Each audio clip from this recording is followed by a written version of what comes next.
Allez, c'est parti pour notre analyse de la semaine. On va s'attaquer à une question vraiment fondamentale, une question qui touche au sens même de notre quotidien. Est-ce que notre travail, c'est juste un gagne-pain, ou est-ce que ça peut être notre mission la plus sacrée? On a souvent cette image, n'est-ce pas? L'idéal spirituel, ce serait une vie entièrement dédiée à l'étude, à la prière, loin du tumulte du monde matériel. Mais soyons réalistes 2 minutes, la vérité c'est que la majeure partie de notre temps, de notre énergie, elle part dans notre travail. Et ça crée une sorte de grand écart. D'un côté, on a le plan A, l'érudit, l'idéal. De l'autre, le plan B, le travailleur, notre réalité. On a l'impression de vivre une vie par défaut. Et si on avait tout faux depuis le début? Si la spiritualité la plus intense se cachait justement là où on ne l'attend pas? Pour creuser cette idée, on va se tourner vers un cas d'étude absolument fascinant, le patriarche Yaakov. Son parcours de vie va littéralement dynamiter cette vision des choses. Imaginez un peu. Pendant 63 ans, Yaakov, c'est l'archétype de l'Ishtam Yosef Halaim, un homme pur, un intellectuel qui vit dans une sorte de bulle spirituelle. Il ne connaît rien au monde extérieur, rien à l'argent, rien aux affaires. Et puis, c'est la rupture, la bascule totale. Il doit fuir son frère Esav.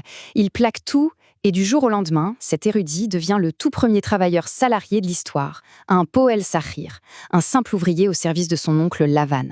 C'est un changement de vie radical, un virage à 180 degrés que ni Abraham ni Yitzhak n'ont jamais connu. Et ce faisant, Yaakov invente un concept révolutionnaire. Il devient le tout premier Haredi Oved, qu'on pourrait traduire par le travailleur pieux. C'est l'idée que quelqu'un peut quitter le monde de l'étude pour entrer dans le monde du travail, non pas par défaut, mais pour y accomplir une mission spirituelle. Et son éthique de travail est juste légendaire. Il se donne corps et âme, jour et nuit, dans le froid, dans la chaleur. Il ne vole pas une seule minute à son employeur. Son intégrité est tellement absolue qu'elle va devenir le fondement même des lois sur l'éthique professionnelle, rédigées plus tard par Maïmonide. Bon, mais c'est là que les choses deviennent vraiment intéressantes. Cette expérience va révéler une hiérarchie spirituelle complètement à l'inverse de ce qu'on pourrait imaginer. Le mythe, l'idée reçue, c'est que l'érudit, représenté par la tribu de Issachar, est spirituellement au-dessus de l'homme d'affaires, Zevulun, qui le soutient matériellement. C'est logique, non? Eh bien, pas du tout. Quand on regarde les textes, que ce soit dans les bénédictions de Yaakov lui-même, ou plus tard dans celles de Moshe, c'est systématiquement Zevulon, l'entrepreneur, qui est béni avant Issachar, l'érudit. L'ordre est inversé. Et la preuve ultime, elle est dans les résultats. C'est presque mathématique. Abraham et Yitzhak, qui étaient riches, indépendants, ont eu un taux de réussite éducative de 50%. Un de leurs deux fils a suivi leur voie, l'autre non. Et Yaakov, le travailleur exploité, celui qui a trimé pendant 20 ans, taux de réussite de 100%. Ces 12 enfants ont fondé les 12 tribus. C'est ce qu'on appelle mitato chez les Ma, une réussite parfaite. Alors la question à 1 million, pourquoi? Pourquoi ce renversement total? La réponse, en fait, nous révèle le but même de la création. Tout s'éclaire avec un concept clé de la pensée hassidique, dira betashtonim. Littéralement, une demeure dans les mondes inférieurs.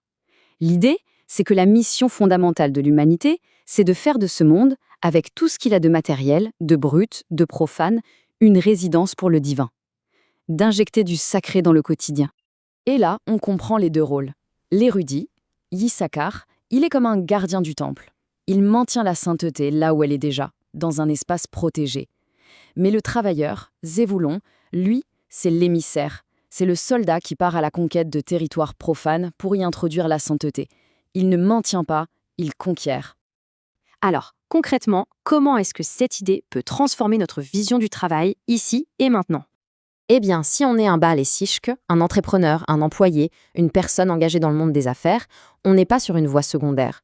On est en fait un chalia, un émissaire. On est en première ligne de la mission la plus importante qui soit, amener le divin dans le monde. L'idée, c'est de changer complètement de perspective, d'enfiler en quelque sorte la casquette de l'émissaire en allant au bureau.